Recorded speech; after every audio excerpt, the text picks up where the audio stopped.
लेकिन क्या आप यकीन करोगे कि इस भीषण जंग की वजह कोई जमीन, तेल या खजाना नहीं, बल्कि एक मंदिर है। एक ऐसा मंदिर जो दोनों देशों के लिए सम्मान का प्रतीक है और अपमान का कारण भी है। सबसे चौंकाने वाली बात यह है कि इस मंदिर पर दुनिया की सबसे बड़ी अदालत यानी इंटरनेशनल कोर्ट ऑफ जस्टिस 60 साल पहले ही अपना फैसला सुना चुकी है। फिर भी ये दोनों देश आज एक दूसरे पर गोलियां क्यों बरसा रहे हैं?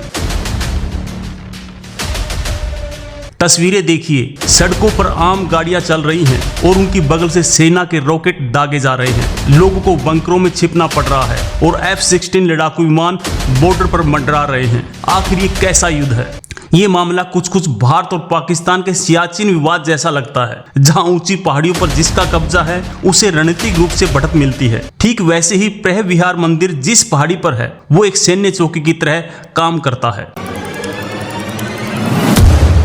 लेकिन इस लड़ाई के पीछे सिर्फ मंदिर का विवाद नहीं, बल्कि एक लीक हुआ फोन कॉल है और एक अंकल का जिक्र भी है जिसने थाईलैंड के प्रधानमंत्री की कुर्सी तक को हिला दिया। एक फोन कॉल ने कैसे दो देशों को जंग की आग में झोंक दिया। इस पूरी कहानी में एक तीसरा खिलाड़ी भी है, फ्रांस। आज से 100 साल पहले फ्रांस ने एक ऐसा नक्शा बनाया जिसने 1000 साल पुरानी साझी विरासत पर हमेशा के लिए विवाद की एक लकीर खींच दी।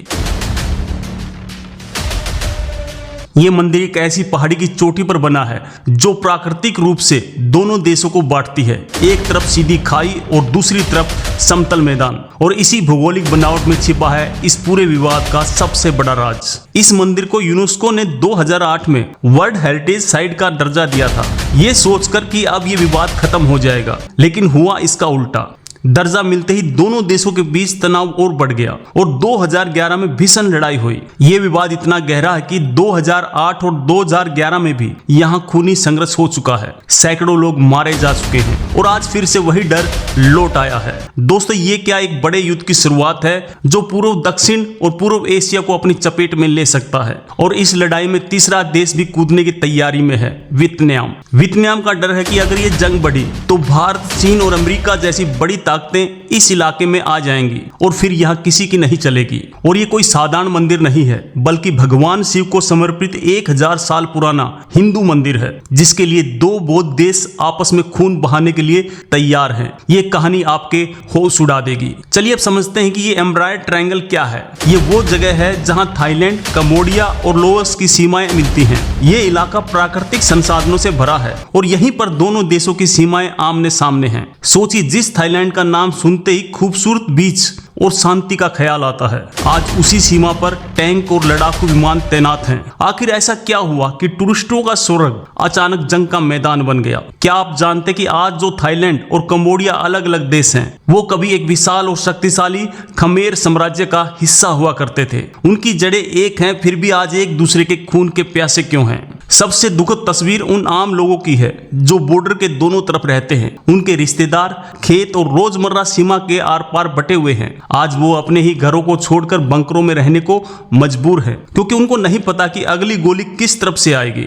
इस तनाव के बीच दोनों देशों ने एक दूसरे के लिए अपने बॉर्डर बंद कर दिए हैं। इसका मतलब है कि व्यापार ठप, आना जाना बंद। थाईलैंड ने कंबोडिया को दी जाने वाली बिजली और इंटरनेट सप्लाई को भी रोकने की धमकी दी है। एक तरफ आस्था का प्रतीक मंदिर है और दूसरी तरफ नफरत की गोलियां। एक ही संस्कृति और इतिहास से निकले दो देश आज एक दूसरे के दुश्मन बने हुए हैं। उम्मीद है कि यह तनाव जल्दी खत्म होगा और भगवान शिव का यह प्राचीन मंदिर शांति का प्रतीक बनेगा, न कि युद्ध का। इस पूरे विवाद से एक बात साफ है, जब देश अपनी विरासत और इतिहास को लेकर संवेदनशील होते हैं तो किसी भी हद तक जा सकते हैं। ये हमें सिखाता है कि अपनी सांस्कृतिक धरोहर का सम्मान करना कितना ज्यादा जरूरी है। इस मंदिर का नाम है प्रह विहार। ये सिर्फ पत्थरों का ढांचा नहीं, बल्कि खमेर साम्राज्य की आत्मा है। कंबोडिया कहता है कि ये उसका है क्योंकि इंटरनेशनल कोर्ट ने उसको दिया है। थाईलैंड कहता है कि मंदिर की पहाड़ियां उसकी जमीन पर है। तो दोस्तों, सच क्या है? इस बार की लड़ाई की शुरुआत एक रहस्यमयी लैंड माइन ब्लास्ट से हुई। थाईलैंड का कहना है कि कंबोडिया ने बारूदी सुरंग बिछाई, जबकि कंबोडिया का कहना है कि ये पुराने युद्ध के हथियार हैं जो अब फट रहे हैं। सच क्या है? कोई नहीं जानता।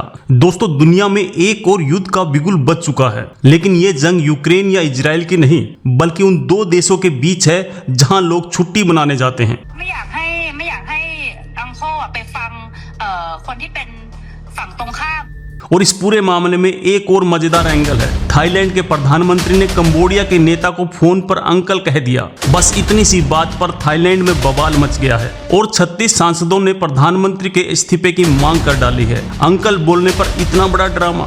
सच्चाई ये है कि ये मंदिर प्राकृतिक रूप से कंबोडिया का है, लेकिन थाईलैंड की तरफ से यहाँ पर पहुंचना बहुत ज्यादा आसान है। थाईलैंड का तर्क है कि जिस पहाड़ी पर मंदिर है उसकी ढलान हमारी तरफ है, इसलिए ये जमीन हमारी है। और इस पूरे संघर्ष की जड़ में एक सीक्रेट भी है। थाईलैंड के कुछ राष्ट्रवादी समूह मानते हैं कि पूरा कंबोडिया ही कभी थाईलैंड का हिस्सा था, इसलिए इस मंदिर पर उनका ही हक होना चाहिए। ये सोच भी इस आग में घी का काम कर रही है। इस पूरे मामले पर आपकी क्या राय है? क्या एक मंदिर के लिए युद्ध करना जायज है? हमें कमेंट में जरूर बताएं। बहुत बहुत धन्यवाद।